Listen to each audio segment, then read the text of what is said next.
मैं एक आपसे अनुरोध करता हूं, याद रखना, कभी आप चिंतित हैं, व्यथित हैं, अत्यंत अवसाद है, जिनको एंजाइटी रहती हो, डिप्रेशन रहता हो, स्ट्रेस रहता हो, जो कभी प्रसन्न नहीं रहते हैं, सुबह उठकर 100 बहाने ढूंढते हैं लड़ने के।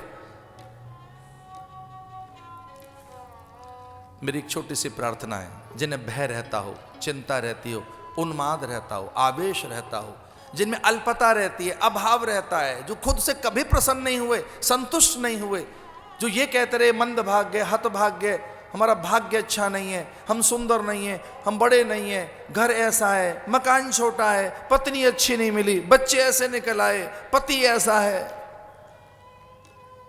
मेरी एक छोटी सी प्रार्थना है, जो इस तरह से बहुत चिंतित रहते हो प्राणी, वो ज्ञान लेकर आए जो केवल राम को उनके गुरु ने बताया है। केवल राम को। लक्ष्मण को वहां से हटा दिया, भरत से कहा बाहर जाओ, रिपुदमन से कहा नहीं, तू अधिकारी नहीं है इसका। गुरु ने कहा मैं कोई एक ज्ञान केवल राम को दूंगा। वो ज्ञान जानते हो कौन सा ज्ञान?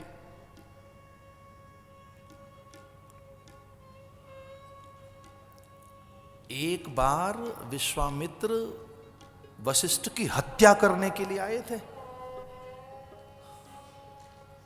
खड़ग लेकर, नग्न खड़ग लेकर, नंगी तलवार, तेज धार वाली तलवार लेकर वो विशाल वट विटप के पीछे छिपकर खड़े थे कि जैसे ही वशिष्ठ को गाढ़ निद्रा आए तब मैं इसकी हत्या कर दूंगा।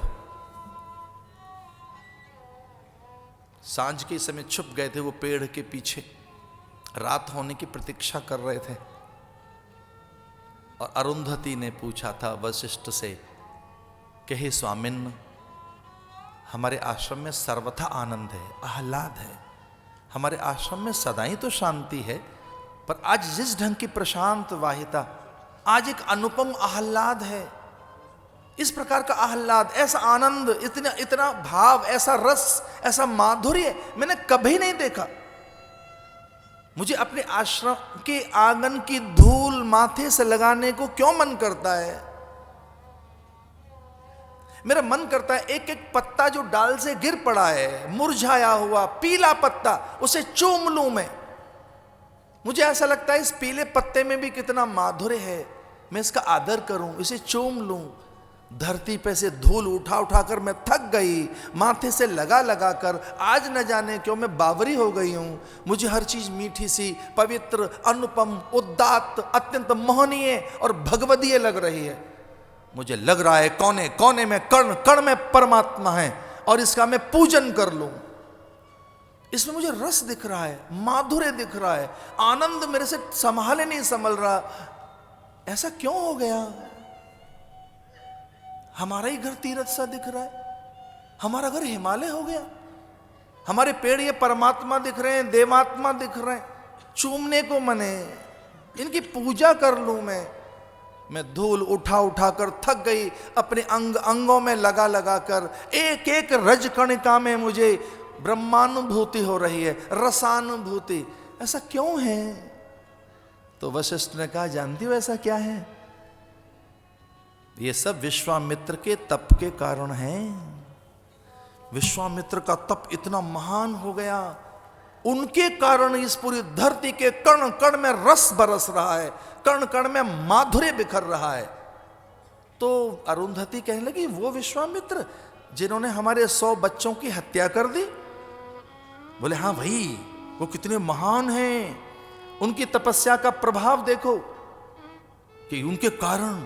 तो अरुंधति कहने लगी अच्छा, तो वो तो उन्होंने ऐसे 100 बालकों की हमारी हत्या कर दी खेल खेल में, वो तो हमारी परीक्षा ली थी उन्होंने, हमारा संयम है कि नहीं, हम में ज्ञान है या नहीं, हमने कहीं विवेक तो नहीं खो दिया।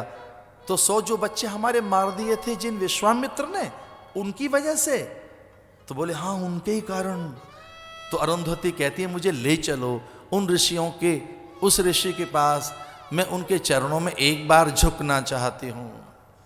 और जब विश्वामित्र ने ऐसा सुना कि ये एकांत में ही मेरे गीत गा रहे हैं, मैं इन्हें मारने आया हूं, मैं इनकी हत्या करने के लिए आया हूं, और मेरे लिए इनमें कितना आदर है। तो खड़ग गिर पड़ी उनके हाथ में से, जो नंगी खड़ग थी, जो तलवार थी, वो गिर गई।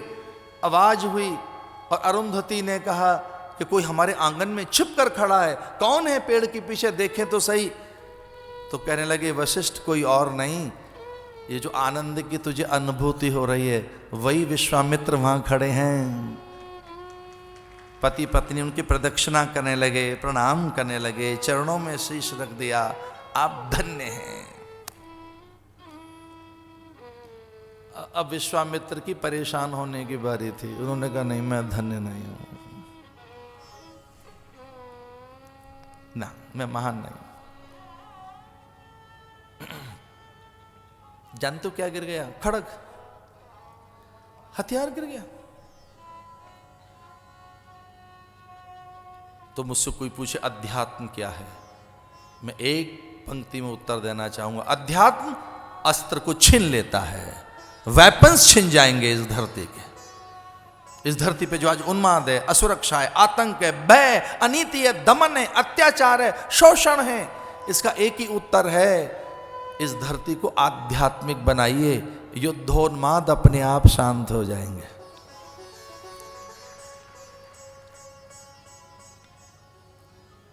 वो कोई ज्ञान दिया था वशिष्ठ ने जिसमें अहिंसा चली जाती है, अपरिग्रह चला जाता है।